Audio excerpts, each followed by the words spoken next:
All right, greetings, everyone. Good afternoon. Thank you for joining us today at the conference Freedom Has a Name, and it's called Ukraine. My name is Valerie Smyan, and I'm so honored to greet you here and welcome you here at the Rayburn House Office Building in the United States Capitol Complex in Washington, D.C. This is actually the place where voices of freedom have echoed for generations, and where today we raise our voices once more for a nation that embodies the very essence of courage and freedom, Ukraine. Today we gather not as Democrats, not as Republicans, not as members of one faith or another, but as people of conscience, united in our conviction that freedom is not negotiable, that sovereignty is sacred, and that the brave people of Ukraine must never stand alone. Over the next 3 hours, you will hear from members of the State Department and members of Ukrainian Parliament, rabbis and military leaders, humanitarians and advocates, all united by one simple truth: Ukraine's fight is a freedom's fight.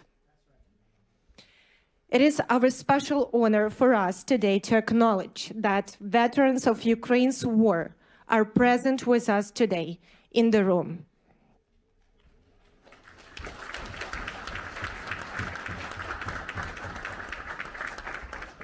Those who have courageously defended Ukraine's freedom, our dear heroes, we extend to you our deepest respect and appreciation.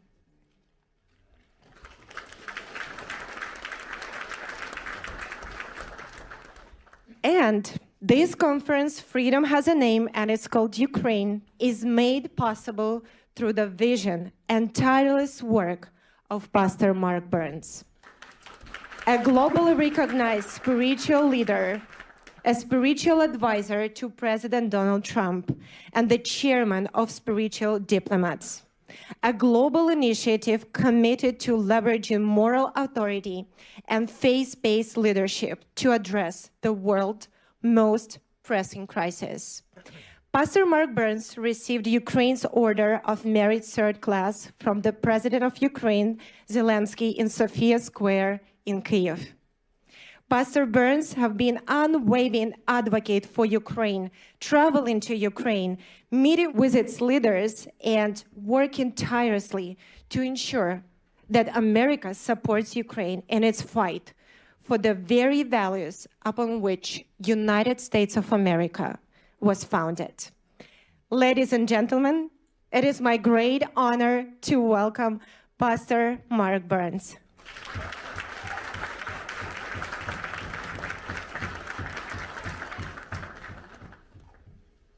Wow. Well, first of all, give yourselves a big hand clap for being here, because you're telling the world you stand for freedom. I said give yourself a big hand clap because you're telling the world you stand for freedom. Freedom has a name, and it's called... Freedom has a name, and it's called... It's called Ukraine.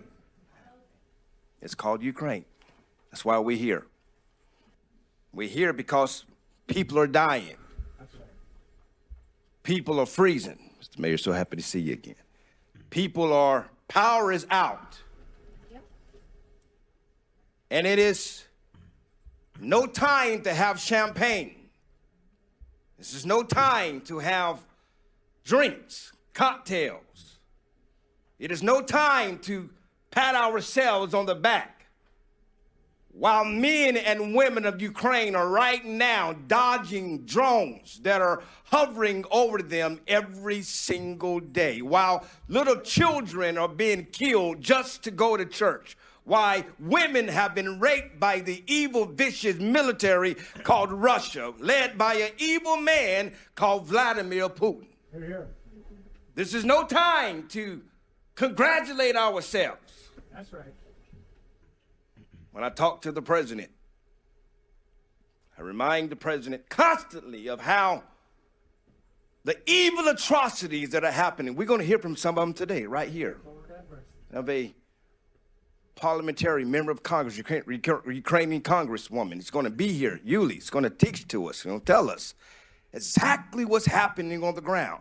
We may sit back and read reports about it, but some of these people that are here today are living it every single day. We are not here to celebrate. We won't celebrate until there's a real peace agreement, long-lasting peace agreement with real security measurements to protect the sovereign nation called Ukraine. I can't hear nobody. I don't need you to be soft or quiet today. I'm telling you, I say it everywhere I go. Pretend like you're at a black church today, okay? And I need you to talk back to me. I got one person ready to go to the gates of hell.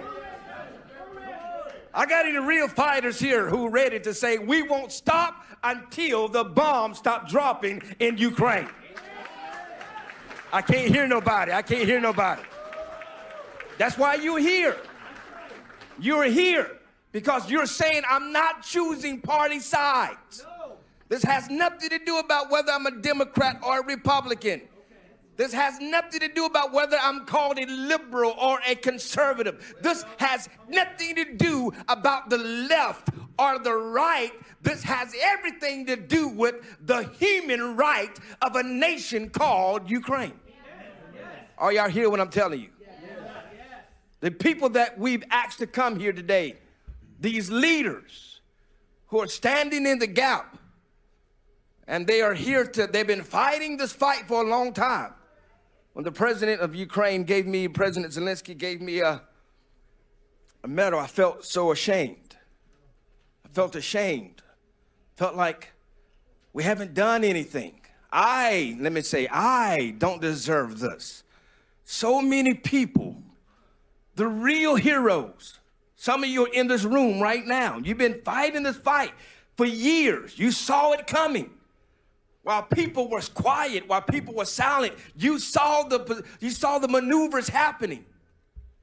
You saw the spirit of the python begin to circle itself around the neck of Ukraine. And you were screaming, hollering from the mountaintop, and nobody was listening to you. Oh, have mercy. They're listening to you now. Okay. And we're going to do everything in our power to continue as spiritual diplomats. Yes, sir. To never become silent on the issues that are happening in the world. Amen. I don't care if MSNBC stops reporting about it. That's right. I don't care if CNN stops reporting about it. I don't care if it's popular today, because you understand politicians, they pick up things because it's popular for the moment, and then they put it back down when they don't need it anymore. People are dying right now in Ukraine. Preach. Come on now. Fellas. Yep. Are y'all hearing me? Yes, sir. Yes, sir. That's why we're here. Yes. I'm here to remind the media. I'm here to remind you. This message belongs to you. Yes. For those of you who are sworn in as spiritual diplomats, and some of you are in this room right now, you're in here because you're sworn in spiritual diplomacy. And I tell you, for those who, people ask all over, how do I get a pen? It's not a gift. It's not something we just give to people. It's a commitment. You swear in. You swear in. You take an oath that you are willing to stand for the voiceless. You will use your position of power and influence to speak for those that need an advocate. Yes. Yes. That's what you're swearing to. You're not swearing to a party. You're not swearing to allegiance to a person. You're swearing allegiance to an ideal of peace. That I don't care what color you are. I don't care what race you are. I don't care what your religion is. I don't care what your gender is. I don't care what your social status is. Whether you come from an Ivy League school or you got a GED like I did. That's right. Come on. I got God. I built a multi-million-dollar business, though, just so you know. Just for y'all who looking at me kind of sideways. Just so you know. Just so you know, God is faithful. God is good.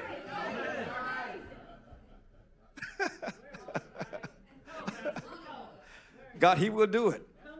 He will. But I'm telling you this, there are millions of people in Ukraine that's not getting that opportunity. Yeah. So I don't want, Mr. Ambassador, for us to celebrate each other. This ain't a time for joy.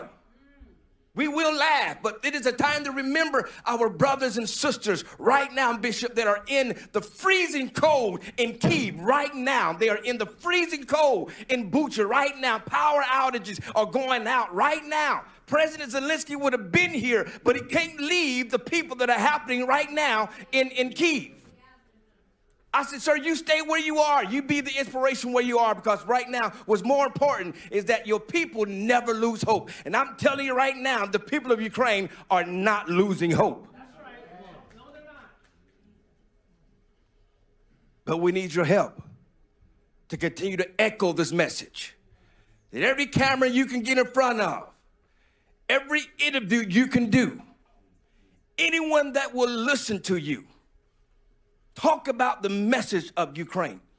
Remind them that we here in America, we value our freedom. We believe in the red, the white, and the blue. We believe we are the home of the brave, the land of the free. Thank you. There's a clap there.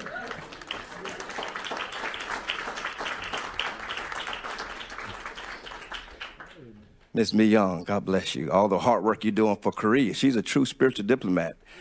Korea is under attack right now, and there's a lot that's happening right now. The Republic of Korea is happening right now. China, and you do understand that Russia and China are in league together. Yes, they are. Yes, they are. Yes, they are. They're trying to strengthen their influence. They're trying to strengthen their influence. That's why President Trump went after Venezuela. I don't care if you believe it or not or like it or not. He wants to stop China from buying Russian oil, from Venezuela to be selling Russian oil to Russia. The less we stop Russia from buying oil, the more we slow down their war machine. It's that simple. Yes. It frustrates me when I hear people, oh, Trump is just selling people out. Why in the world we just took Maduro out of Venezuela? Why are we going out to Greenland? I don't care about your politics. I'm talking about the facts. I'm not here to promote one man's ideology. I understand that some may disagree how it's happening, but we're trying to stop Russia from planting submarines up there that's continuously funding the battle that's happening in Ukraine. Do you understand this? And if we don't, and if we don't stop Russia, they will continue to attack Ukraine. They will go after Georgia. They will go after Moldova. They will go after NATO. And here we are in World War III. That's what's at stake. That's when I say supporting Ukraine is America first. It is America first.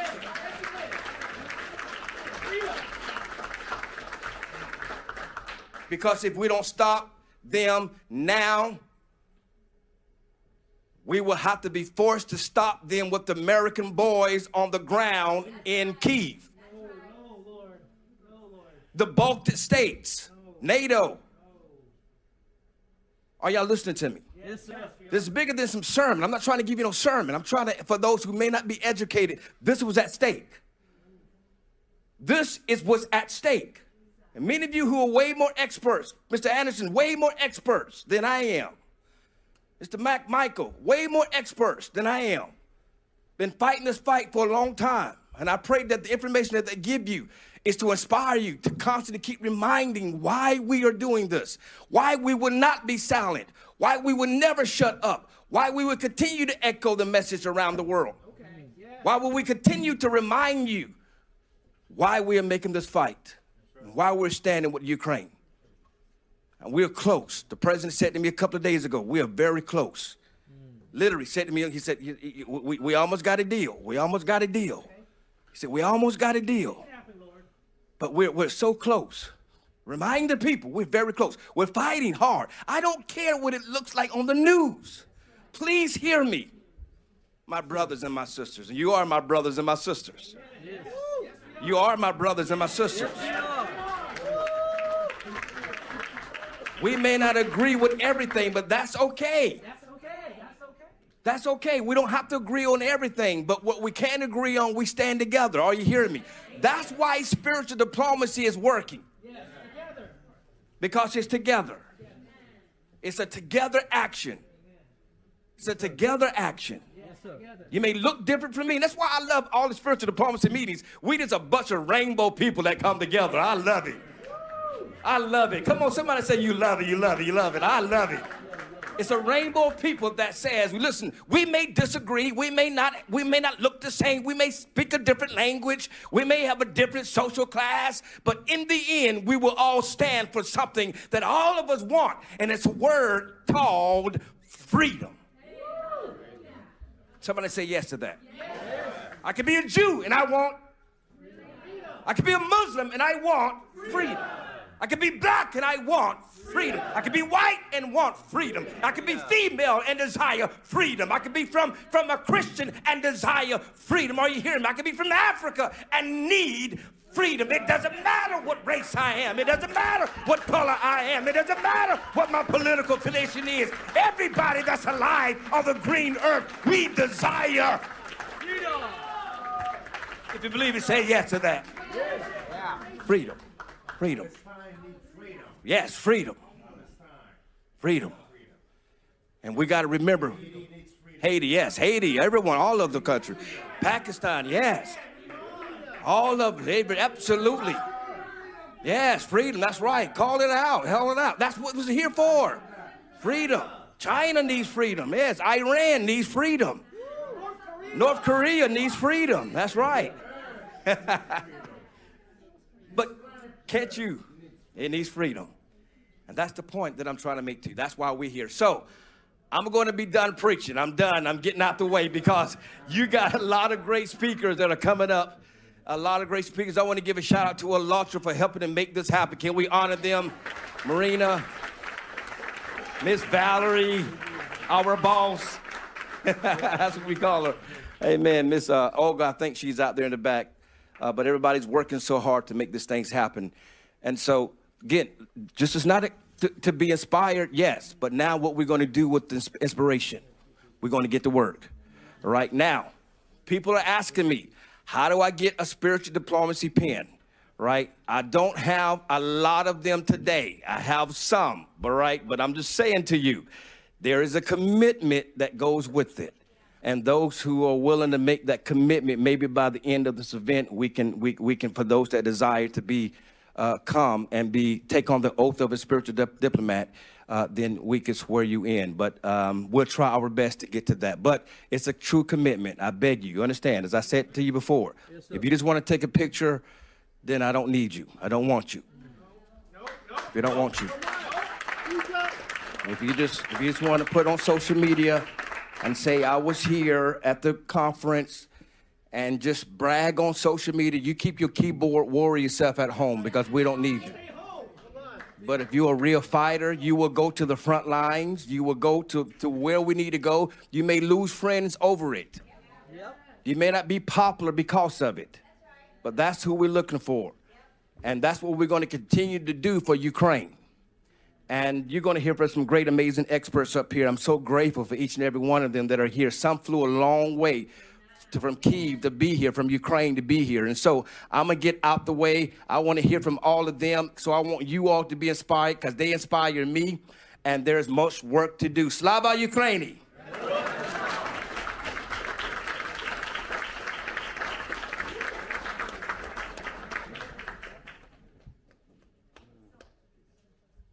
So our next speaker brings a voice of ancient wisdom to the modern crisis facing Ukraine. Please help me welcome Rabbi Moshe Reuven Osman, Chief Rabbi of Kyiv and Ukraine.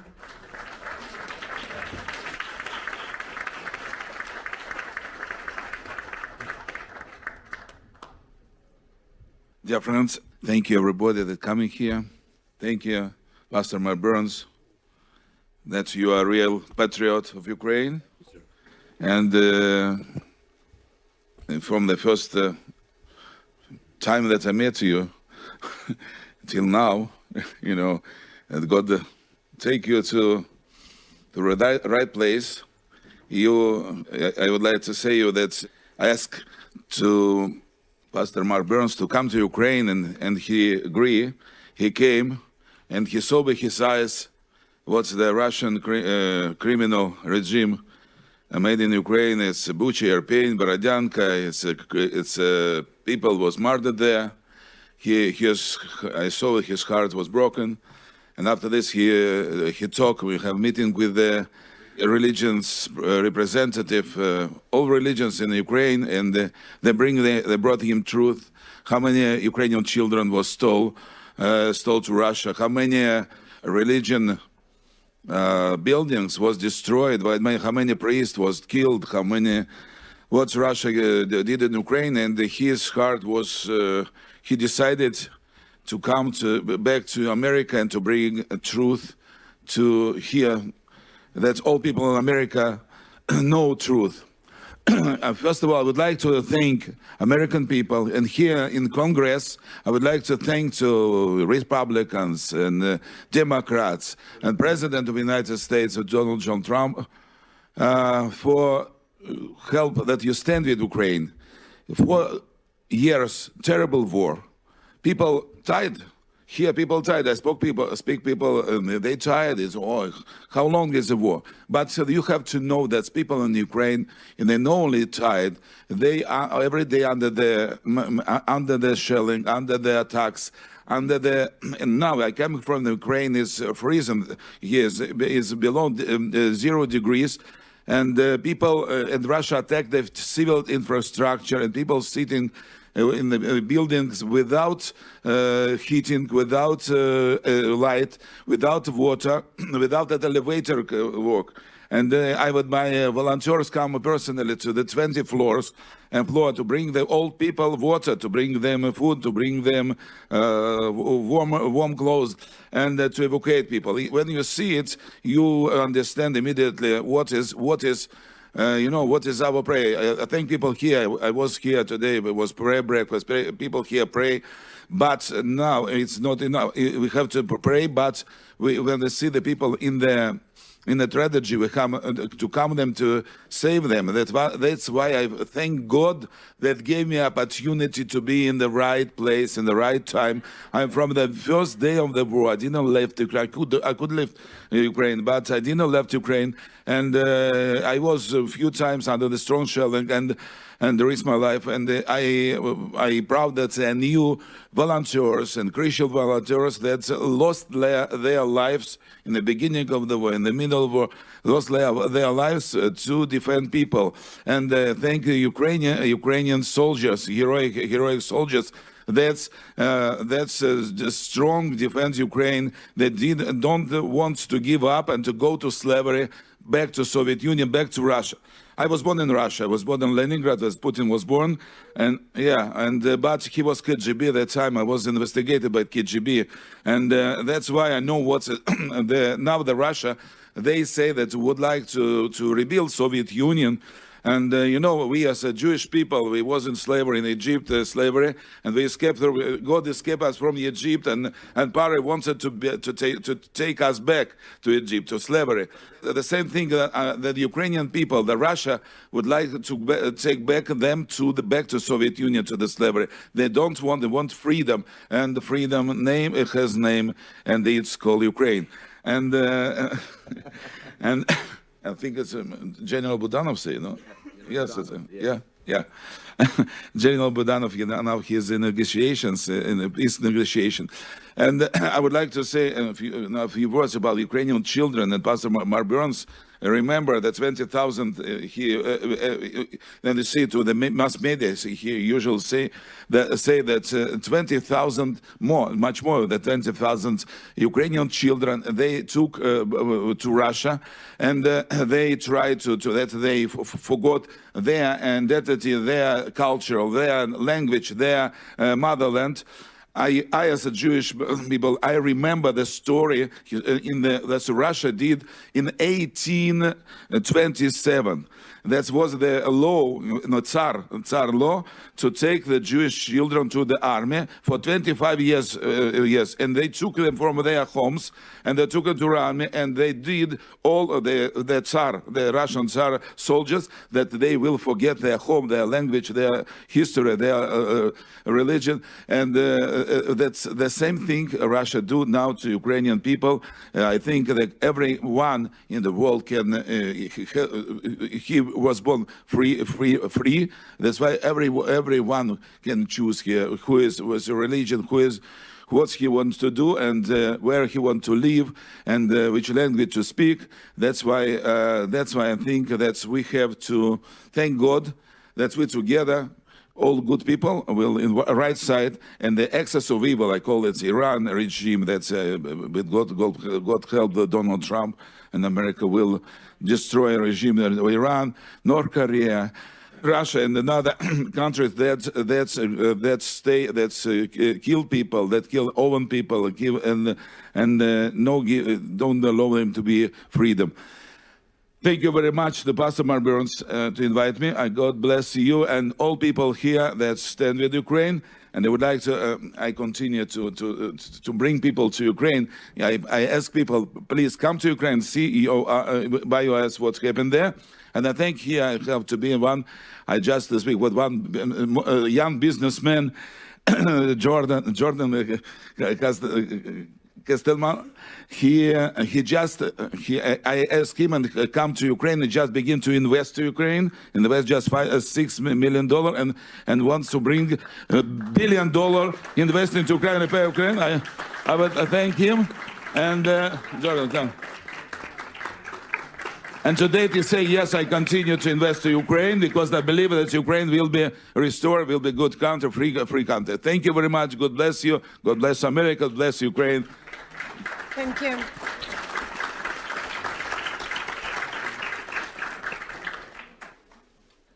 We are privileged to have with us a representative of the United States Department of State.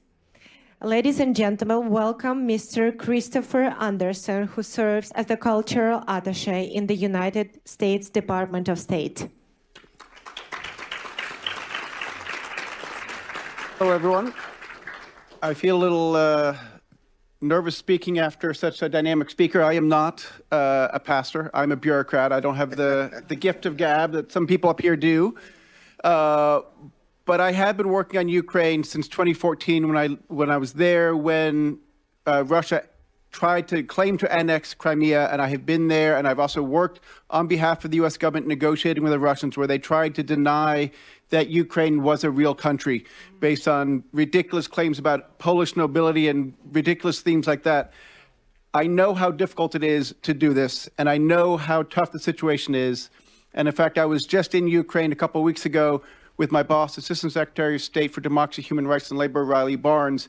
And we were there because we were trying to fulfill the president's commitment that we not forget these Ukrainian children and we bring them home. Yes. That's right. Yes. And we're approaching the 4th anniversary of Russia's full-scale invasion. But also, as I said, the war has been going on since 2014. And one of the most tragic aspects of the war is the systematic forced transfers and deportation of Ukrainian children. And when we were in Ukraine and we arrived on the Holy Day of Epiphany and we toured St. Michael's Church and we visited many faith leaders there, and they all told us the same thing. They were all praying for peace and they supported President Trump's efforts to bring a durable peace. And they also talked about the strong tradition of religious liberty and freedom in Ukraine, the strong tradition of freedom there, but also that the threats they were facing. But we also met many children who had returned from Russian occupation, and they told us some truly horrifying stories. And I just want to share a few of those stories with you. And the kids we met told us how under Russian occupation, they could not live, they could not be Ukrainian. They had to deny their existence as Ukrainians. They had to pretend to be Russians. They were not allowed to practice their faith as they wished, as they believed, and they could not speak their language. They could not be free, in other words. And we met with First Lady Zelenska, and she told us another story of a brother and a sister. And they were in Russian-occupied territories, and they were deported into Russia proper, and they were separated. This brother and sister who have a family who want them, but they were separated. The boy was bullied and told his family didn't want him anymore, that Ukraine was full of Nazis, and was just bullied relentlessly, and he had tragically took his own life.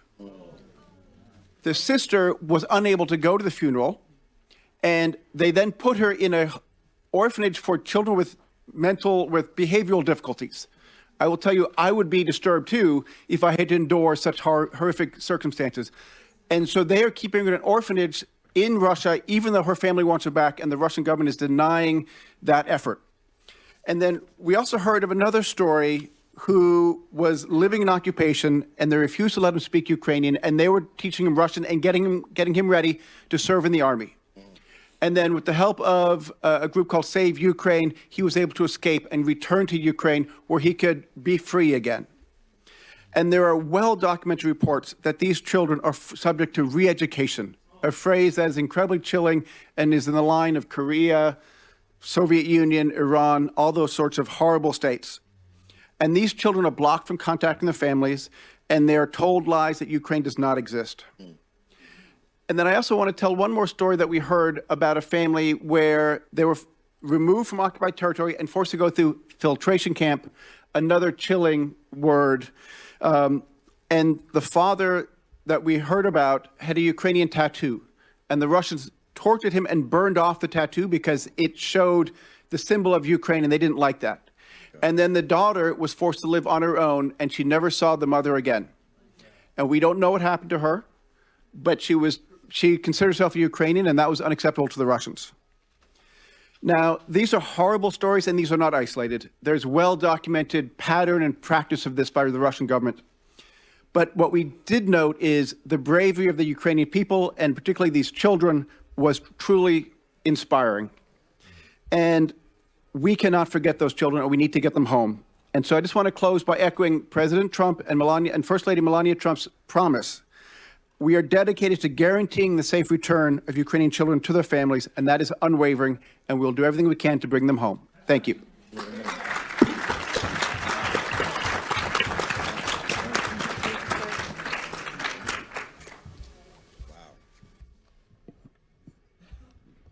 So now we turn to the voice from the front line of democracy, to a member of Ukrainian parliament. Please welcome a member of Parliament of Ukraine, Ms. Yulia Yacek. Yulia, будь ласка. Ladies and gentlemen, dear colleagues, dear friends, today I stand here in front of you. I am not only a speaker. I am a voice of million Ukrainians. Friends, I prepared my speech in English with respect to you, so as to be a part of your community, and so that you would understand me. However, I decided to speak in Ukrainian precisely so that you could hear how our language sounds, so that you could hear vibrations of the Ukrainian heart and soul that Ukrainians are feeling right now. The big war in Ukraine has been going on for about 1,500 days. You see the news. You hear about how our cities are being bombed. You know how Ukrainian families are surviving in conditions of total cold, blackouts, and lack of water. But you no longer hear the voices of people from the occupation.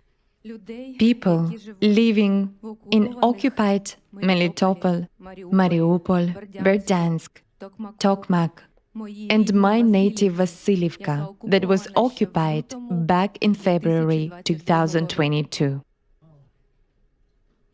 I will tell you just a small story, one in a million, my own story of the war.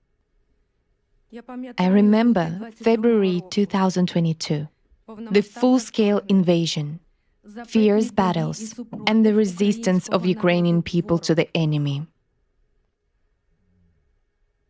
It was fear, it was horror, it was shock. The roads were blocked, stores and hospitals were shut down. There was no electricity, water, heat, or even communication. My team, volunteers, military personnel, and clergy helped people from the occupied territories and the combat zone to evacuate. It was a road of life under shelling. To those who stayed, we brought water, food, medical supplies, and power generators. But in 2023, Russian authorities banned entry and exit from the occupied territory. The occupiers forced Ukrainians who remained in their homes to obtain Russian passports. If you didn't get a passport, you would receive neither a pension, nor a job, or a salary. Your children wouldn't go to school, and you wouldn't get into a hospital. The Russian occupation authority created nearly 100 camps and torture centers for Ukrainians in the occupied territories. They shot entire families for having a Ukrainian flag on the balcony. They subjected military families to searches and torture, examined their phones, and ransacked their homes. They took away housing from those who left the occupied territories. They nationalized it. The Russian military used Ukrainian civilians as targets to learn to pilot drones on them and arrange safaris on elderly people. Rape was turned into a weapon not only against women, but also against children and even men. Torment, torture, starvation, electric shocks, broken bones, and even death have become the favorite pastimes of the Russian military. Almost 80% of civilian infrastructure, hospitals, and schools were destroyed and haven't been rebuilt to this day. In schools, they force children to sing the Russian national anthem and impose a new history, where Ukraine is the enemy and Russia is the liberator. But most children study secretly online, in Ukrainian schools, and continue learning their native language in their own schools. Because of the destruction of hospitals, people cannot receive proper medical care and are forced to travel to Melitopol or even Crimea. Therefore, they die on the way, even from minor injuries. Tens of thousands of Ukrainian children were abducted and brought to the territory of the Russian Federation illegally. They were placed in re-education camps. Today, I was asked, what freedom is to me? I showed you my own story, so that in this single story, 1 in a million, you would see a human life, a traumatized human life. Freedom for me means returning home. It's the opportunity to walk down my own street and open the door of my house. It's the opportunity to bring my parents back to our house. My dad hides his pain by painting pictures.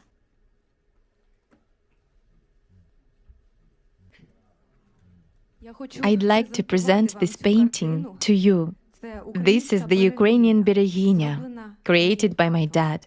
He is 73 years old.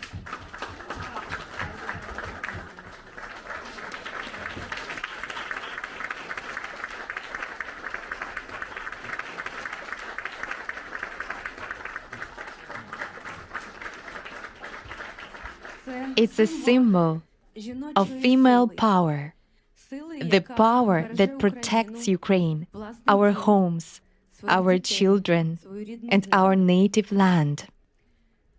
It's about women's love and desire for peace in our country. So,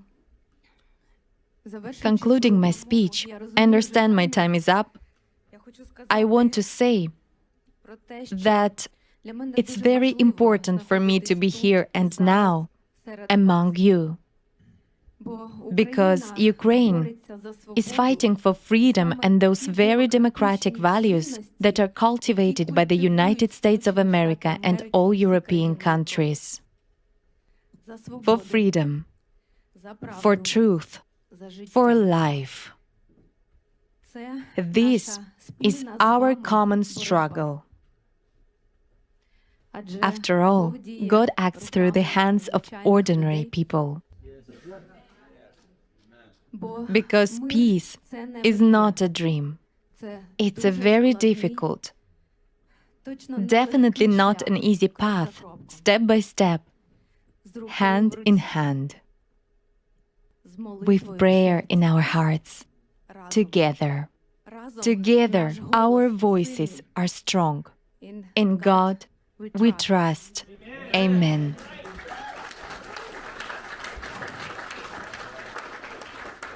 And God hears us. God bless you. Thank you. Thank you.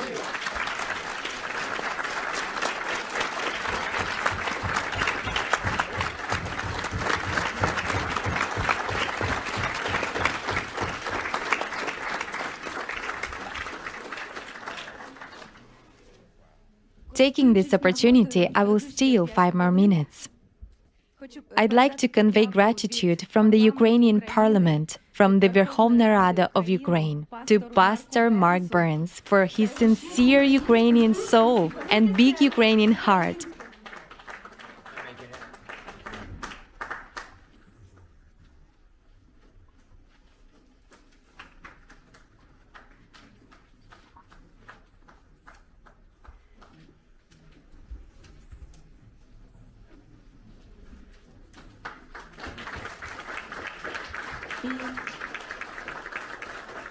And I also want to convey gratitude to Captain Gary Tabach, an American military man who fights for our victory every day on the Ukrainian front. Thank you, Gary. He's a great friend of Ukraine.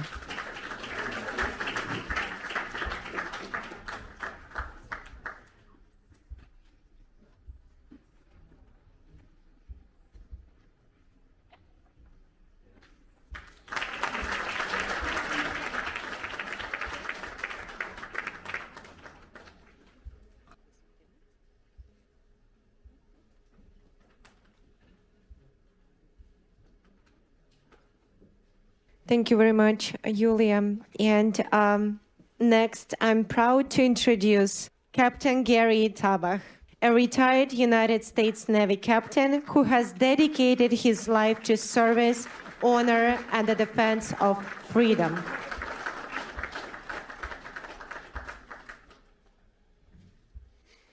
Thank you. Yes, there are 2 things I like to talk about: leadership and myself. So, my parents took me out of evil empire when I was a teenager, and I came to the United States. Those of you who are grabbing phones to call ICE, please relax. I am a legal immigrant. So, after a couple of years in the United States, I heard President Reagan talk about evil empire. I knew it was evil empire. I did not know at that time how to fight evil. I only knew that it was evil and I had to fight it. The only way as a teenager I knew how to fight is to join the best, the largest nuclear navy in the world. And I joined the United States Navy, and 26 years later I said, wait, is this over? It was over. In 2014, my best buddy died. I went to Israel. I leaned my forehead against a wailing ball, and I saw a note. I opened up my eyes. I was talking to God, and I'm not a very religious man. And I saw a note that says, pray for Ukraine. I knew who Russians are. I knew how evil they were. I remembered the words of President Reagan. I said, I'll go to Ukraine just for one day, take one wounded soldier out of there. I showed up there, and I'm there for 12 years already. And people ask me, why? Why are you doing it? You were born in Russia, you're a Jew. What is that in Ukraine? I couldn't answer it. Could never answer it except it was the right thing to do. It was the right thing to do to help people that are being killed and murdered by the people I know that can do it very, very precisely. And then I had hope. I thought I was the only one that was doing it. Nobody could understand me. Then I had hope when President Trump became a president and started to fight evil too. Then he left, and I was discouraged, but I stayed in Ukraine. Then he came back, and I said, God gave us a third choice. If we're going to screw this one up, God is not going to give us another choice. 3 strikes and out. And I wanted to go to his inauguration. That's all I wanted to do. And a good, old chief rabbi of Ukraine says, you're going to go with me to his inauguration. And I went to his inauguration. It was a great thing that ever happened in my life. Then he took me to the Pierce School, where the people were giving speeches, you know, like peace, love, peace, you know, and everybody was sitting there, you know. But the crowd was kind of like yours, all kinds of people from all over the world. And then this black man gets up and he delivers a speech. And everybody wakes up and the whole room is going. And I said, that's leadership. That is leadership. When the whole crowd is crying, laughing at the same time, and he's leading them anywhere he wants to. That's leadership. And I wanted to shake this man's hand. And I wanted to give him my challenge coin. But the crowd was so big, they were crowding him all over the place. And I shook his hand. The rabbi, good old rabbi, took me by hand, says, let's go. And I shook his hand and said, thank you for your service. And somebody pushed me away, and that's it. That was all over. Then one day, one night, a rabbi calls me and says, come to Anatevka. I'm like, oy vey, I got to go to Anatevka. It's cold. It's curfew. We're going to pray. We're going to do tefillin. We're going to do all this, eat kosher food. And all. So I showed up. A rabbi said I should show up. In a cold room, it's sirens, it's bombings. And in the morning, I wake up, it's cold, and I see these 2 little ladies in the hallway, American ladies. And they go, good morning, yeah. What they're doing here in the middle of this war and doing this. And always they hear, Captain! And I turn around, and here he is, standing there with their arms. He says, Captain, it's good to see you. He remembered me. He hugs me, and I'm like, what is this black dude from some Carolinas doing in Ukraine? What does he has to do with Ukraine? It's beyond me. I have no idea. Then we go to places of atrocities. He goes, and this is before cameras. This is before Ukrainians start giving him medals, and there were cameras. It's just us, right? Right, April? She was a witness there. Veronica, right? It was you girls were there, ladies. You were there, and freezing, because I kept thinking they have no insulation on them, and it's cold. And I see this leadership there. He's talking to old babushkas, to the kids, to everyone. There is no show. It's sincere. It's deep. And this is where I get my answer, because I ask him, what the hell are you doing here? What do you have to do with Ukraine? That is because we're fighting evil. Because my people were victims of evil. His people were victims of evil. Our people were victims of evil. And we, people of leadership, cannot sit there and watch others die and freeze to death. We have to be all together. We have to rally together. We have to rally around our leaders, around our national leader, around our world leader, President Trump, and around our spiritual leaders, Rabbi Osman, and around our total leader, altogether leader, Pastor Burns. And somebody says, and I think Malcolm Luther King, that you quote so often, said it too.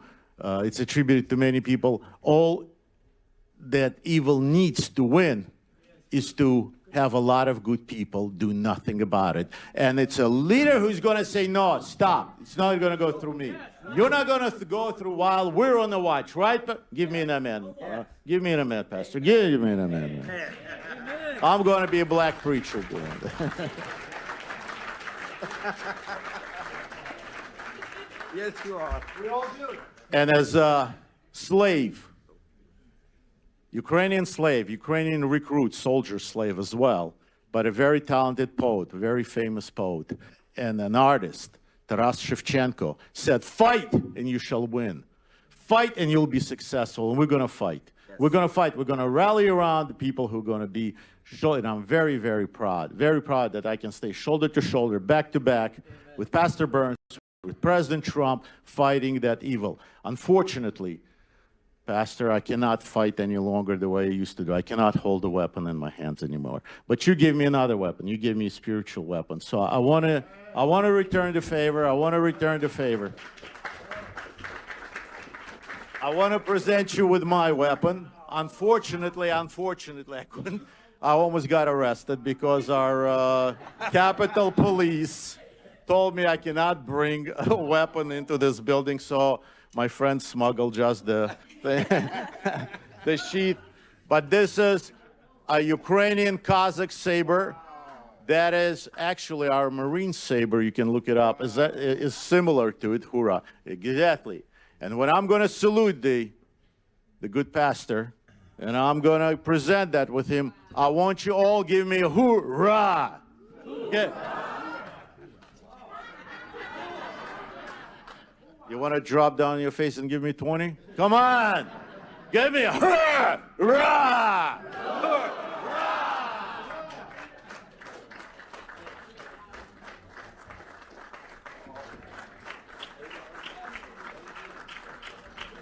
Your prayers. I want you to pray for Brother Gary here because he's been considered for the next U.S. ambassador to Ukraine. So let's keep him in prayer. Amen. Let's keep him in prayer. Give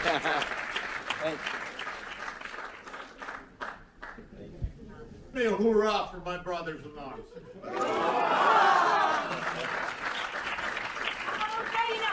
Героям слава.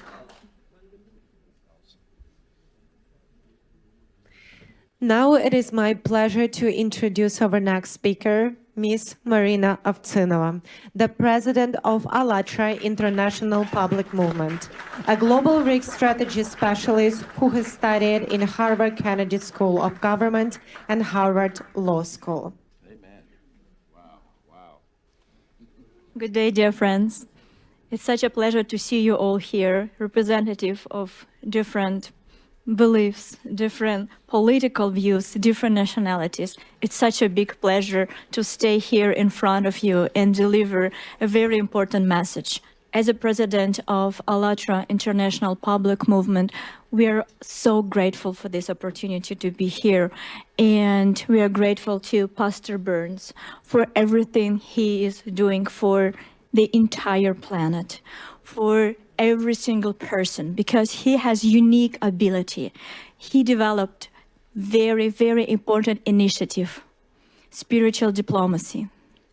And this initiative can go through all walls, go through borders, and can unite people of different political views, different religion, different social status, because it focuses on the very, very important and fundamental issues: freedom, human dignity, and peace. Yes. And thank you so much, Pastor Burns, for your dedication, your love to Ukraine, for your support to the Ukrainian people in the darkest of time. Without your support, we will not be able to be where we are. So the fight for Ukraine is going every single day, and we understand that it's not only the front line, it's everywhere. The front line for Ukraine is everywhere. Here in the Congress, in the Senate, in the churches, Yes. in a public meeting, because that's the fight, not only Ukrainian fight, it's our fight.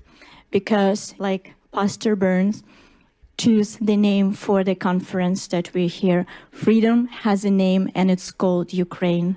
And that's absolutely true. So if we lose that fight, we lose the freedom in the entire world. And knowing that I will be able to talk and my voice will be heard by millions of people, I would like to say something very important. But before I proceed, I would like to say something simple and something human. So for those of you who travel here, I truly hope that your family are safe, your children can sleep peacefully. And in your neighborhood, the most disturbing sound is the sound of barking dogs. So nothing else. So that's very, very important. And unfortunately, I would like to take you out of this comfort zone deliberately, because you need to understand Ukraine. You need to feel Ukraine in order to support it. So after the Russian missile strike on the night of 18th on the Ukrainian city of Chernobyl, rescue workers pulled a woman from the rubble of the residential home.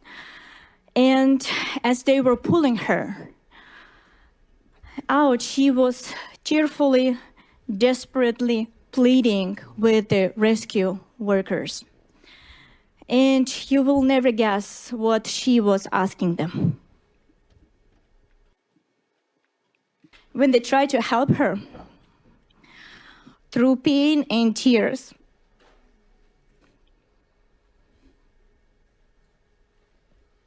Bless your heart.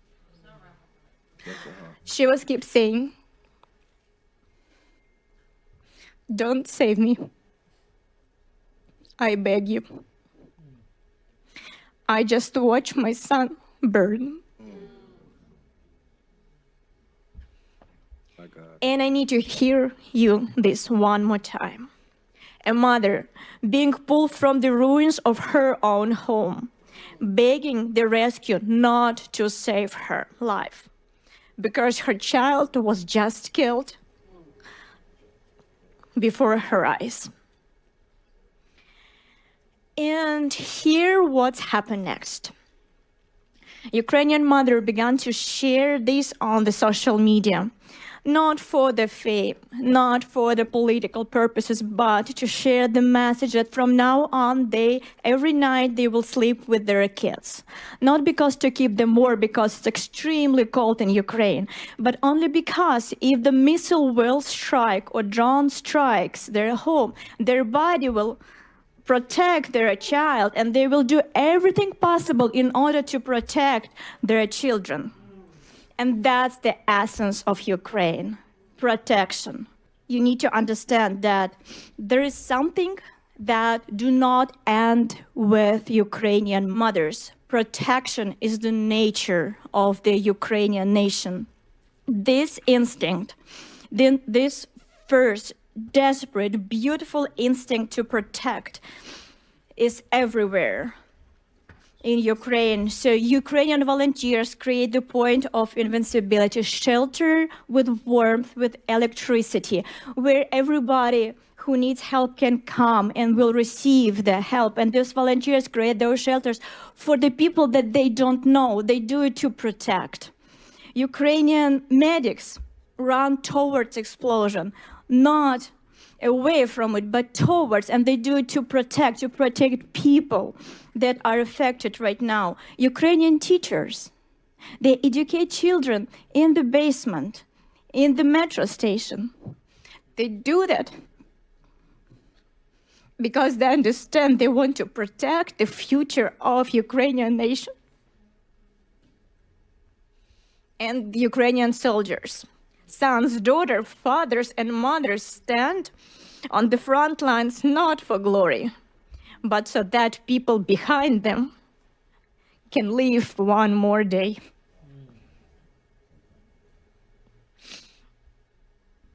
And they do that to protect. To protect millions of Ukraine, millions of decisions every single day, and these decisions are to protect a neighbor, a stranger, a child that they never seen before. And here, what you need to understand about the protection. and you need to hear this. Millions of Ukrainians, millions of heroes right now are protecting not just Ukraine. They are protecting freedom itself. The very idea of freedom, the precious, fragile, but infinitely valuable idea that free people have the right to choose their own future. Yes. And behind the tragedies and the pain of all Ukrainians stands not merely a terrorist state, Russia. Behind it stands a specific individual, a war criminal who has fancied himself a god, Vladimir Putin. He uses mass terror against civilians as the matter of policy, and this is his method. He kills the people of Ukraine to achieve the goals he desires. And like Pastor Burns said today, and if this method employed by tyrant who holds the nuclear launch button is rewarded, can you imagine the kind of world we will be forced to live in? The kind of world the United States would face, the world our children will inherit. That's why Ukrainians support their freedom, their fight. And that's not a charity. It is deterrence. Yes. It's a strengthening security, stability, and the resilience of democratic institutions. It is reducing the chance that American troops will face a larger war later, because dictators doesn't stop when they succeed. They stop only when we stop them. And this is exactly why today all of Ukraine organizes itself around one word: to protect. Protect their own people and the entire free world. And this is precisely why Russian propaganda works so aggressively to flip reality, claiming that Ukraine is not worth it, that Ukraine is weak, that Ukraine is hopeless. Because if you believe this propaganda, you will turn away from Ukraine. And when you turn away, what happens? Russian terror wins quietly. Through disinformation, lies, and fabricated narrative, the aggressor seeks to weaken Ukrainians' allies and partners' support. And this is why Russian information terrorism is not a secondary concern. It is another frontier of this hybrid war. Russia wages war not only with missiles, it wages war with lies. And these lies operate across Europe, across America, and to our great sorrow, even within Ukraine itself. And I know that not from hearsay. Our organization, ALLATRA, has been helping Ukraine since 2014. Our Ukrainian volunteers serve on the front lines, work in evacuation center, volunteer on humanitarian mission. They do this quietly, without advertisement, without banners, but they're there because they need to save Ukrainian people, their people. And here in the United States, ALLATRA do everything possible to help Ukraine, interacting with Congress, Senate, State Department, and of course, our scientific and human rights work is supported around the world too.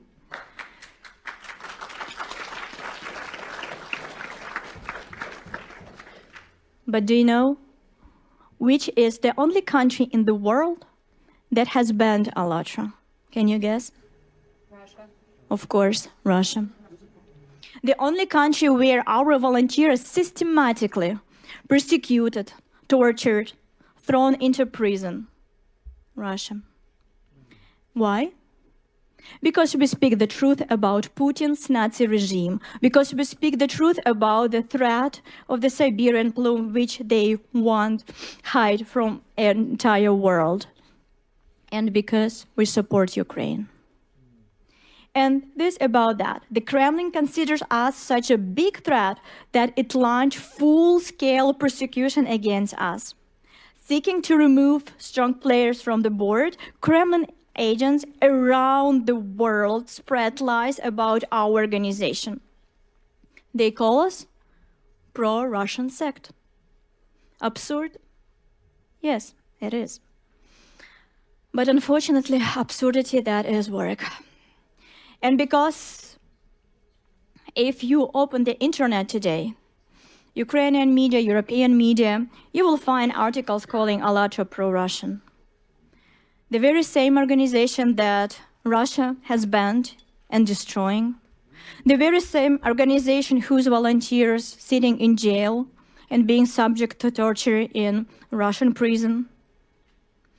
And this false narrative is being spread by FSB agent. This is a documented fact. In 2024, a report presented in Washington exposed the method and tactic of Russian disinformation. It was prepared with the participants of American and international experts, as well as officials of Security Service of Ukraine and the Office of the Prosecutor General of Ukraine. The report directly named agent of Russian informational influence network in Ukraine who organized disinformation campaigns and criminal prosecution against ALLATRA. The report identifies Irina Krymenovska, a Ukrainian citizen, as an agent of Russian influence. Beyond our organization, she attempted to discredit Ukrainian religious scholars who were defending Ukrainian spiritual independence from Moscow, and to lobby pro-Russian policies into Ukrainian legislation. But she's not alone, it's a network, we need to understand that. So there is no single player. So these FSB agents have infiltrated in Ukraine institution. They influence journalists, they spread Russian disinformation throughout society. But here's what's important. Ukraine, despite all of that, is a real democracy. And in this democracy, just a few days ago, the national police officially recognized us, ALLATRA, as the victim of illegal attempt to destroy our organization. So, yes. Congratulations, yes. Thank you. And you need to understand that despite such difficult times, democracy in Ukraine works. Truth break through. But agents of Russian influence have not stopped. They operate not only in Ukraine, but in Europe, and unfortunately here in the United States as well. And they continue to spread Kremlin's propaganda, which unfortunately you often hear in the media. That's why when you hear that Ukraine is divided, that Ukraine is losing, the Ukrainians want to surrender, or ALLATRA is the pro-Russian or pro-Putin sect, please remember that. You need to understand that what you hear is the Putin Russian propaganda. And I ask you, don't believe it.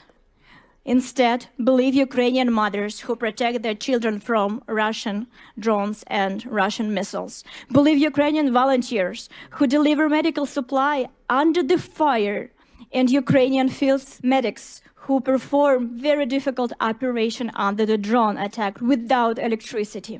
Believe ALLATRA volunteers who are supporting Ukraine and being tortured in the prison in the Russian Federation.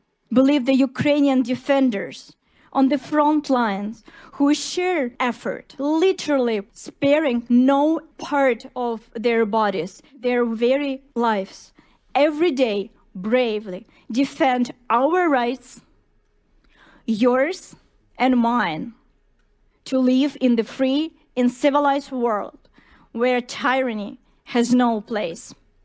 Because this is what Ukraine is: brave, free, honest. Ukraine is people held together not by fear, but by mutual support, not by propaganda, but by truth, not by hatred, but by the responsibility for one another. Ukraine is the people driven by a pure, noble instinct to protect the innocent, to protect human life, to protect the good. So, how can we stop Russian information warfare? Only with truth. We can expose it. We can forge a path to the truth by not believing the lies and by acting for Ukrainians' benefits. And we, ALLATRA, have been doing that since 2014. We do this under fire, under torture, under slander, and we will continue to do this. And we will do it around the world, here in the United States, in Europe, and in any country we go. We will fight for Ukraine's future, defend her rights, her choice, and her freedom. And here I want to return to the man who does this every day, who does so much for Ukraine and who made this very event possible. Pastor Burns, we remember your words when you came back from Ukraine, and you spoke honestly and openly that before you went to Ukraine, you were thinking as the Russian propaganda gave you the information. But after you went there and you saw it with your eyes, you changed your mind. And from this point, you will never believe the propaganda that Russian authorities spread. Here also. And the very important moment that people around the world support your initiative. And they support you because you are the one who not talks, but who acts. One small step that you made is far greater than millions of hours of empty talks. And I know that Pastor Burns is a very modest person. And I would like to share something that he would never share by himself. So, you know that Pastor Burns is the only one pastor in the world that has support of representative of all religion and all denomination. And even more, the atheist also supports him.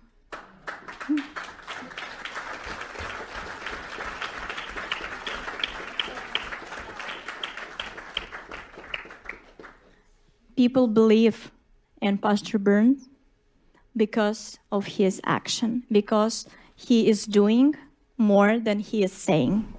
And this is very important.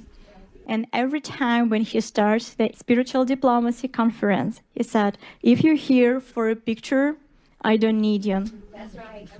And this is very, very important. So that's why people follow Pastor Burns. And like he said today, it's the action. It's not only having the pin here. So we need to act.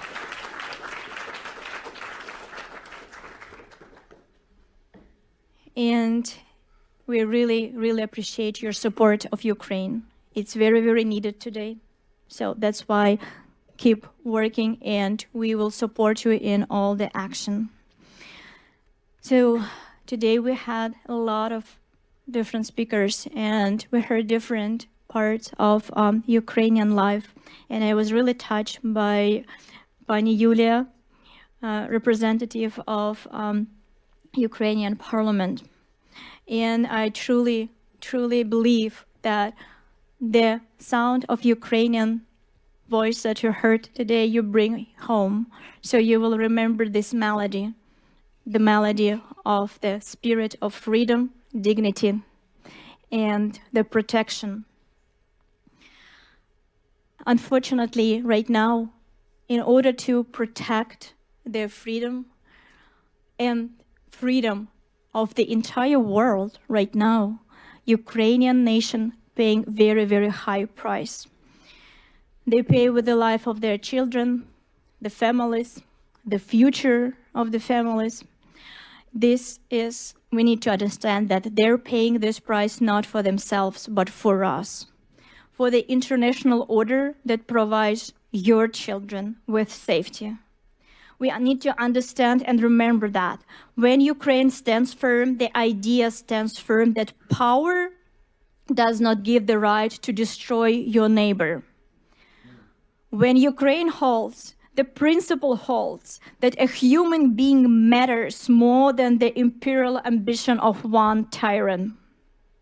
And that is why this war is not just a war over territory. It's a war over what the world will be. A world where freedom matters, a world where the power and ambition of one tyrant decides everything. Now, dear friends, I want you to think and leave you with this. Ukraine today is fighting for all of us. And when our grandchildren will ask us, what did you do when the fate of freedom was being decided? I truly hope that the answer of each of us will be, we stood with Ukraine. Glory to Ukraine. Slava Ukraini. Героям слава!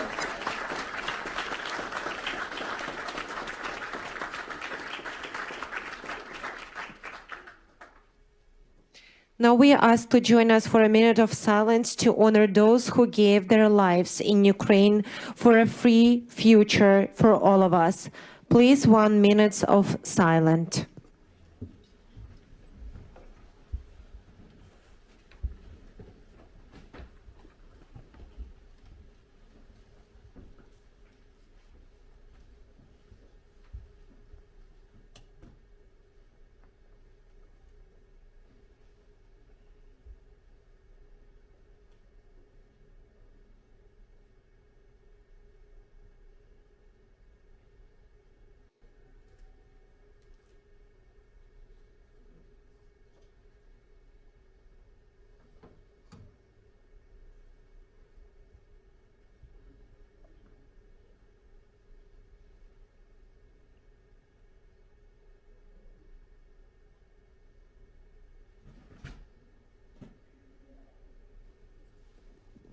Thank you very much. Now let's proceed.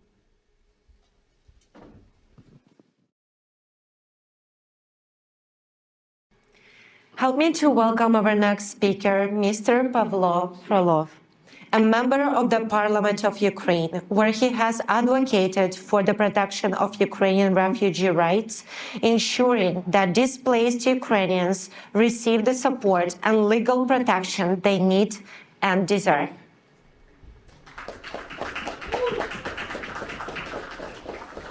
Thank you very much, Pastor Burns, Marina, for the invitation. Dear friends, it's an honor for me to speak to you today.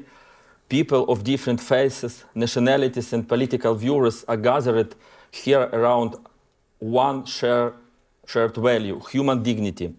The words "freedom has a name, Ukraine" are not a slogan. They describe real life. Yes. Today, Ukraine is defending not only its land, it is defending freedom itself, a principle without which there can be no peace and no justice. We must be honest with ourselves. Good decisions are only good if they actually save lives, not only in theory, but in practice. I often think about what Russians feel when they launch missiles and drop bombs, killing children, elderly, destroying energy system, leaving families without heat in coldest winter. Some may believe they are serving a greater cause. Others may think they are simply doing their jobs. And this is the tragedy of propaganda, when millions are taught to accept suffering and death for people who share faith but not citizenship. We have to fix this. Yes. I was born in Kryvyi Rih in southern Ukraine. For many years, people there had a generally positive attitude toward Russia. Almost no one believes that Russia was capable of what it is doing today. But there were people who understood the true imperial nature of that state. My colleague Sergei Yankovsky in 2008 warned that a large-scale war with Russia would come. I remember the most intensive dispute in my life. He told me that war was inevitable. I refused to believe it. Sadly, he was right, and in just 2 weeks, we are about to enter the 5th year of this full-scale war. Spiritual diplomacy speaks to conscience, where traditional diplomacy focuses mainly on interests. It reminds us that human life, truth, and compassion are not optional. They are the moral foundation of any policy. Faith leaders and moral voices help humanize the reality of this war. They move our focus away from numbers back to people. In the case of Ukraine, spiritual diplomacy strengthens solidarity with civilians and the oppressed. And most importantly, it does not allow the world to become used to evil. Years of war have brought enormous destruction to Ukraine. According to a joint assessment by the World Bank, European Commission, United Nations, and the government of Ukraine, the cost of recovery and reconstruction reached $524 billion by the end of 2024. It is 1.75 times higher than the total value of frozen Russian assets in the West. It is also equal to 11 annual pre-war budgets of Ukraine.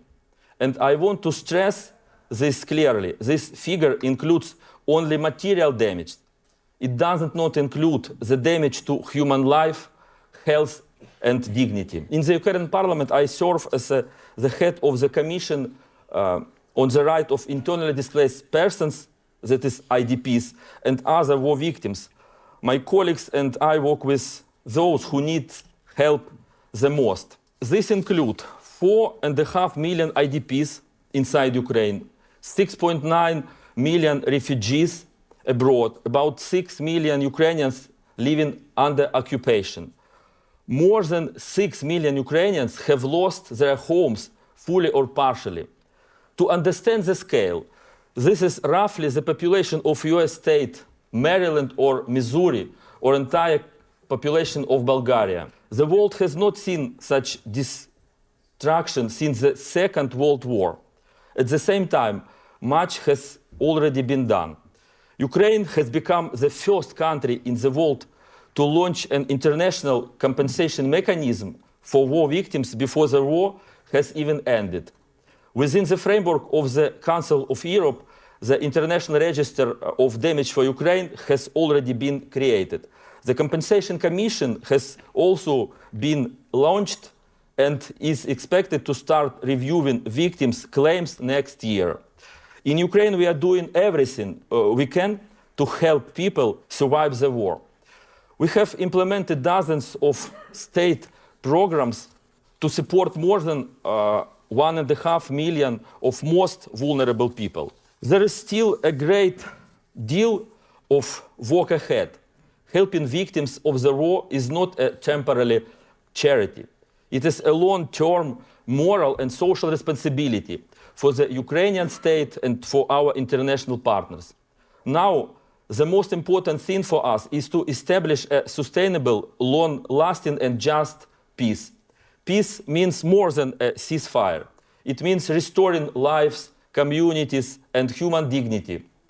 But recovery is impossible without security. If the aggressor keeps the ability to attack again, rebuilding turns into endless repairs under constant threat to new destruction. Ukraine's struggle reminds the world that freedom always has a human face. When moral voices stand together, suffering can be turned into hope and solidarity into peace. The ideal end of this war would be a transformation of Russia through the collapse of its imperial essence, or through nuclear disarmament that would eliminate blackmail and future aggression. This is not realistic under current conditions, So we must act now to ensure that Russia does not have the resources to continue this war. This means severely limiting Russia's financial and technological capacity through strong sanction, export control, and real enforcement. Army in Ukraine saw that the cost of new aggression becomes unbearable for Russia, and building a lasting system of support and deterrence. We believe that forces of freedom and justice stand with Ukraine. We are very grateful for the effort of President Trump and Congress to stop aggression. Please do not let fatigue win. Fatigue is exactly that the aggressor is counting on. Our shared resilience is the path to a just peace. Slava Ukraini. And Mr. Pastor Burns, I want to invite also you to Ukraine, to the parliament, and Marina. Thank you very much. Thank you very much.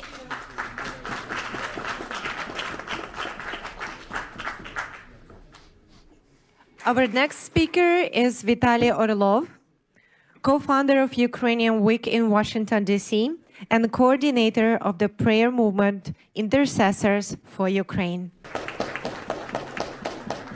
Thank you, dear friends. Thank you, Pastor Burns, for invitation. For me, it's a big privilege to be with you here today. And today, Ukraine is going through incredibly difficult times. If we could put the presentation on the screen. Because weak leaders lead to hard times. Hard times bring leaders together and make them strong. Strong leaders lead to easy times. And, unfortunately, easy times lead to weak leadership. Unfortunately, these are the consequences of weak leadership. When voices needed to be raised for the truth, for Ukraine, against the dictator sitting in the Kremlin. Today, thousands of cities and villages in Ukraine are in this kind of condition. Why? Because we are at the epicenter of a spiritual battle. And as it says in the Bible, the light shines in the darkness, and the darkness has not overcome it. Today, Iranian drones, which are assembled in Russia, are bombing Ukrainian cities, just as they once bombed Israel. Ukraine is on the front line today, on the border between Christian Western civilization and Eastern dictatorial civilization, where there's no complete freedom. How evil has united. Today, it is necessary for spiritual people, Christians, to unite as well. And we are very grateful to Pastor Burns for raising his voice for the truth. Churches are also under attack in Ukraine. Russia has destroyed or severely damaged more than 700 churches in Ukraine. In the Ukrainian territories occupied by Russia, they are seizing church buildings. On the left side is a Baptist church in the city of Melitopol, which the Russian army seized and turned into a military museum. And there are hundreds of churches like this. Wherever Russia comes, they raise communist idols and monuments again. They cut down crosses and put their flags in their place. Over these 4 years, the Russian military has killed 70 Ukrainian pastors and priests.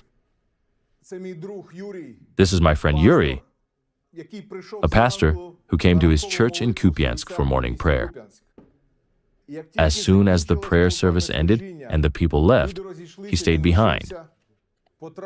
Then an aerial bomb hit the house of prayer right into the church and killed Pastor Yuri. This is a spiritual battle. So today, we need to raise the voice of spiritual diplomacy in order to clearly understand that what Putin and the Kremlin bring is death and the destruction of Christian shrines. Today, Russia is investing $2.4 billion in the United States in its propaganda to spread lies about the situation in Ukraine. We often hear that there's no freedom for churches in Ukraine, among other lies. This photo shows the central street of Kiev, where 500,000 Christians gathered to praise God. Ukraine has the largest prayer breakfast movement in Europe, second only to the United States. Last year, Pastor Burns prayed together with President Zelensky at the National Prayer Breakfast. Today, Bible readings and prayers take place regularly in 90 government offices.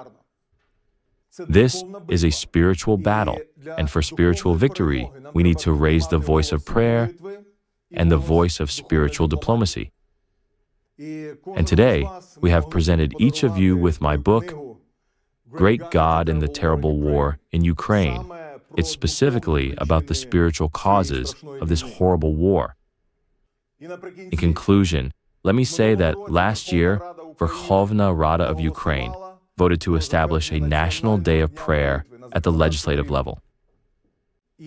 On February 24th, we will pray together for Ukraine as a whole country, everyone together, from the president to the children. And today, I would like to officially invite Pastor Mark Burns to come to Ukraine on this very day.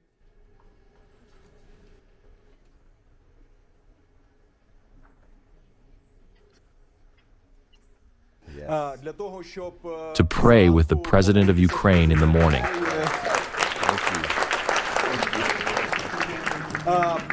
To participate in a solemn prayer gathering in the Ukrainian parliament, and to be with Ukrainian people on this difficult day. Why is it difficult? Because on that day, the full-scale war and invasion began. Pastor Burns, thank you sincerely for what you are doing for Ukraine, and we invite you again and again to visit Ukraine for special events. Amen. Welcome. Thank you. Slava Ukraine.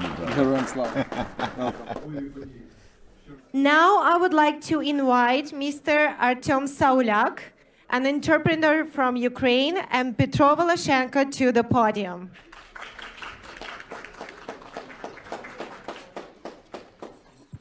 Good day, ladies and gentlemen. Let me thank you for being here, for all supporting our country and our people. Many thanks to the organizers of this event, Marina, her team, and Pastor Burns for his prayers and support. Thank you so much. I've been an entrepreneur for 20 years. We have a family business in Ukraine.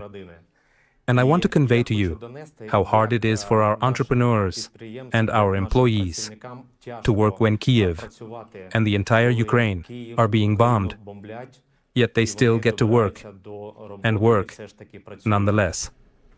I'm here to thank all of you for such support, for everything you are doing, especially Pastor Burns.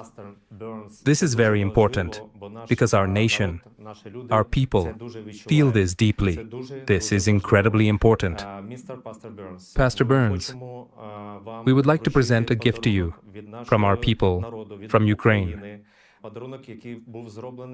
This gift was made at our factory by our craftsmen in our family business. This is a unique ergonomic chair. So when you sit in this chair, you will remember about our Ukraine, about our people and our employees who go to work every day and are working right now, while Ukraine and Kiev are being bombed.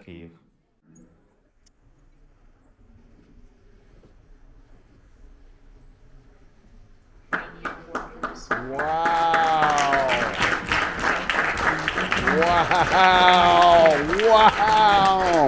Oh, wow! That's for me? Oh, my Lord! This chair is made entirely by hand, by our Ukrainians, by our employees. Wow! Wow. Oh, yeah. Thank you so I much. really appreciate it. Thank you for your help, for your support, our country. Wow. This is very, very important. I'm so humbled. Thank you. you. Oh. Wow. I don't know what to say. Wow. This is amazing. Wow. How you feel? I think President Trump is going to be real jealous when he sees us. Every time you sit in this chair, think of Ukraine. Yes, of Ukraine. God bless you all. Thank you so much. Thank you so much. Wow. Woo. That is amazing. Thank you. Once again, a big thank you to you all. Have a good day.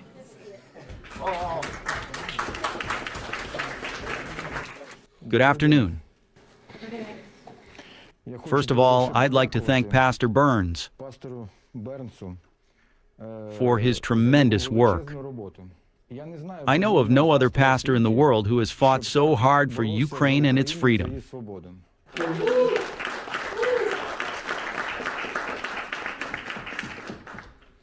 I believe if all pastors in the world had united in a single diplomacy, like in the Spiritual Diplomats initiative, and stood as a united front for freedom across the globe, then only truth would prevail in the struggle.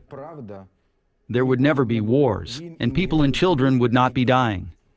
Once again, I want to thank everyone present, and above all, Pastor Burns for his work. He is a true energizer who inspires us to keep fighting and to continue the struggle until the victory of Ukraine and the truth. God bless you. Thank you. Our next speaker is Mykola Kuleba. Actually, among the greatest crimes, of Russia's war against Ukraine has been as you've heard already today, was the abduction of Ukrainian children. Turned from their families, taken to Russia and subject to forced adoption and re-education. And this is the crime against humanity, a crime against innocence itself.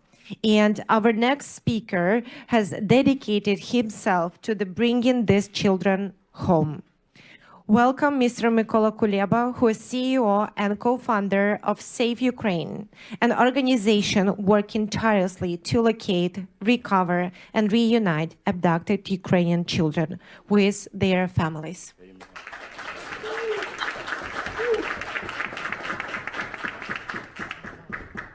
Dear friends of Ukraine, distinguished guests, I'm very honored to participate. Thank you, Pastor Burns. And if you can show a video first, I'll be so grateful, and then I'll speak. The Russians stole my child's childhood. I didn't see my son for 2 years and 7 months. Over 19,000 Ukrainian children have been abducted and taken to Russia, and over 1 million remain trapped in Russian-controlled territories. Russia's strategy to erase Ukraine as a nation is to wage war on our children. That's why they are tearing families apart, featuring younger children in catalogs before they disappear into orphanages or Russian families, while older youth are turned into Russian soldiers and sent to the front lines to fight against their own people. Those who were rescued testify that even in kindergarten, Russians train children for war to fight against Ukraine and NATO. We will fight for every child who remains under occupation or has been taken to the Russian Federation. Every rescue mission requires careful planning and coordination. Save Ukraine's team stays in constant contact with families, from the very first call to the long-awaited reunion with their families. We do whatever it takes to bring them home, no matter the danger. And in those hugs, in those tears, you can see how much they've suffered, what the children endured, and what their relatives went through as they searched, unable to call or bring them back. Thanks to our partners' support, we built the Underground Railroad and rescued 1,135 children. Our mission is to bring them home, reunite them with their families, help them heal from their trauma. our work is far from over. Thank you for helping our family reunite. After 3.5 long years apart, I finally got to see my child again. And finally, we are together again. Thank you, friends.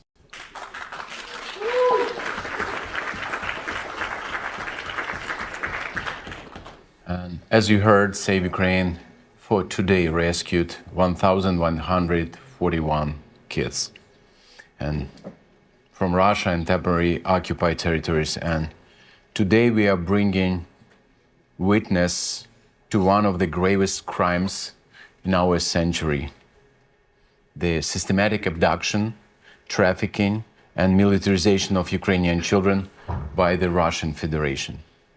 Our children continue to suffer a biblical scale plague inflicted by a modern-day Pharaoh.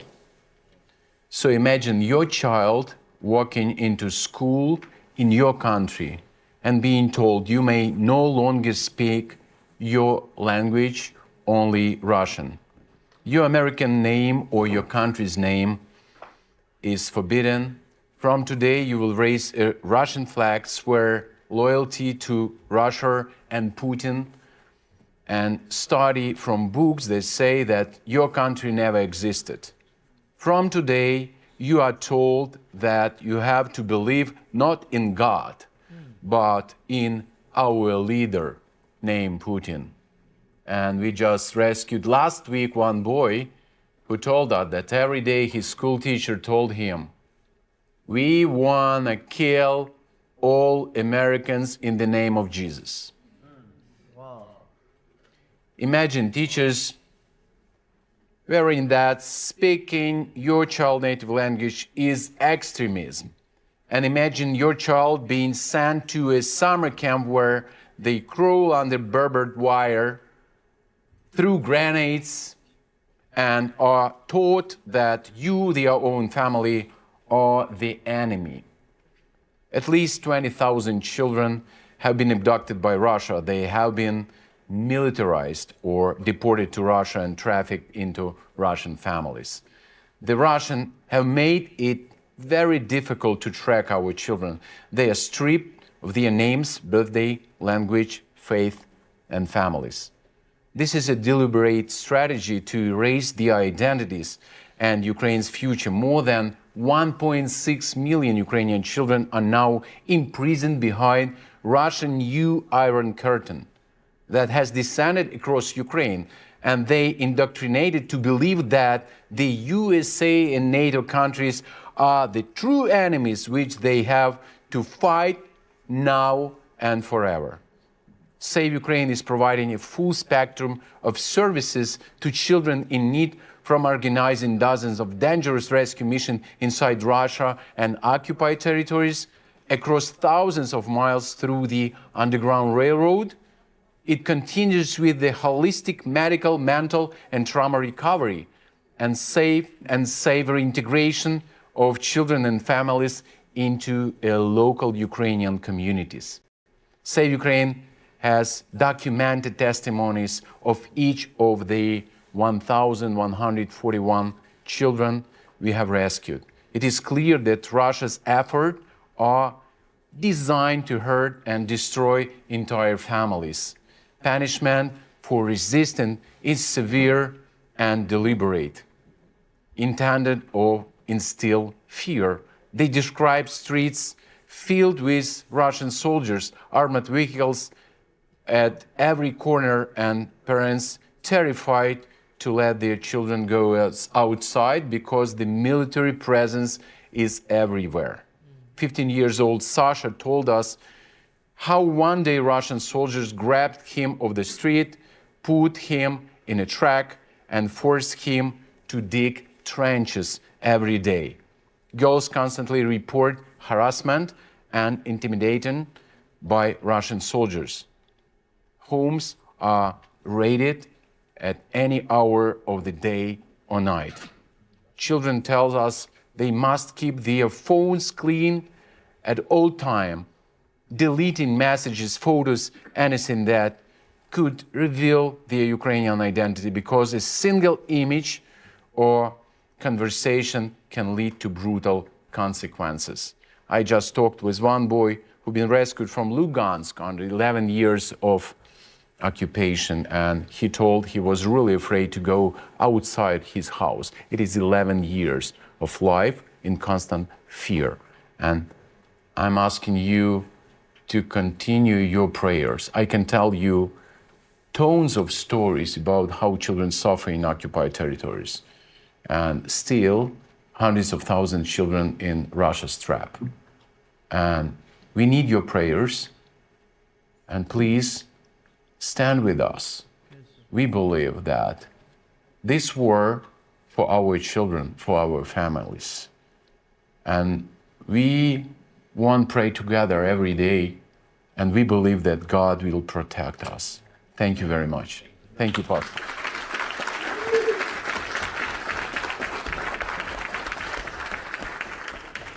Thank you very much. Our next speaker is Detective Kedrick Shrieppner. Please welcome to the podium.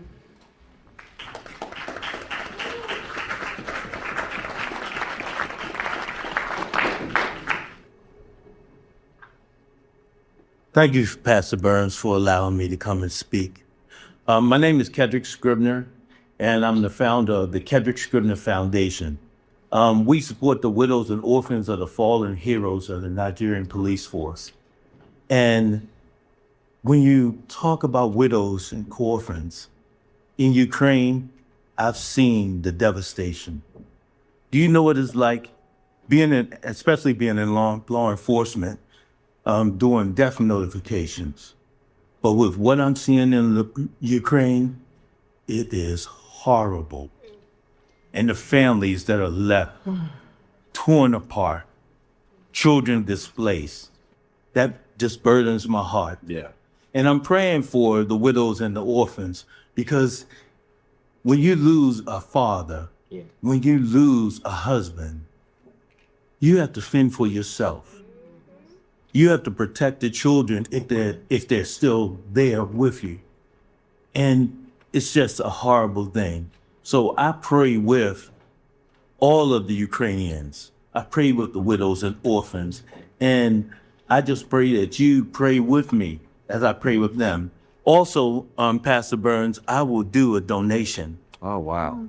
To the orphans.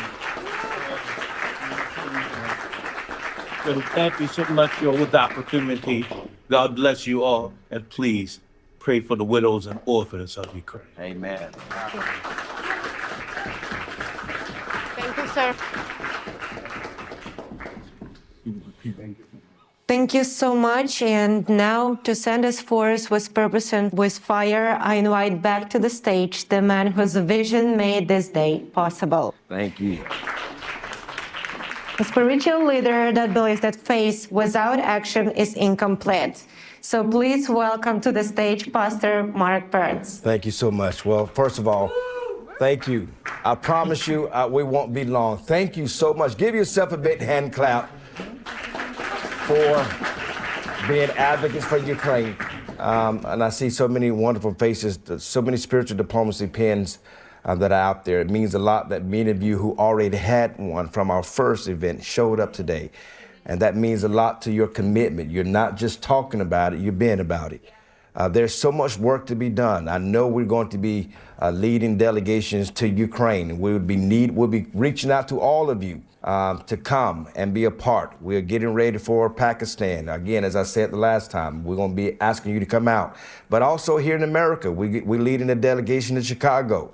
Right here in the United States of America, there are issues with lead and there's issues with mold. And so we're needing all of you spiritual diplomats who are strong and you have a voice and you want to actually help in the communities around the world, including here in the U.S., we'll be calling on to you. You'll be getting text messages and you'll be getting emails. Make sure you respond and let us know that you're making yourself available.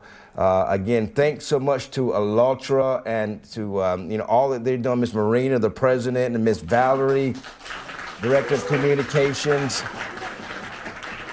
all of the wonderful speakers that came from all over the world and those who are supporting Ukraine. And again, the hard work that those are doing. Miss Olga's out there from Creative Society. And again, spiritual diplomacy is not just a word. It's an action. It's a verb. And we need you to join the team. Right after this is over, for those who were not able to pin, I will quickly, briefly pin as many that have already taken the oath of office, and so that way we can dismiss. But again, thank you all so much. We got so much we got to do. Thank you all for being here, for being a spiritual diplomat. God bless you all, and I hope to meet you all real soon. God bless you. Thank you. Thank you.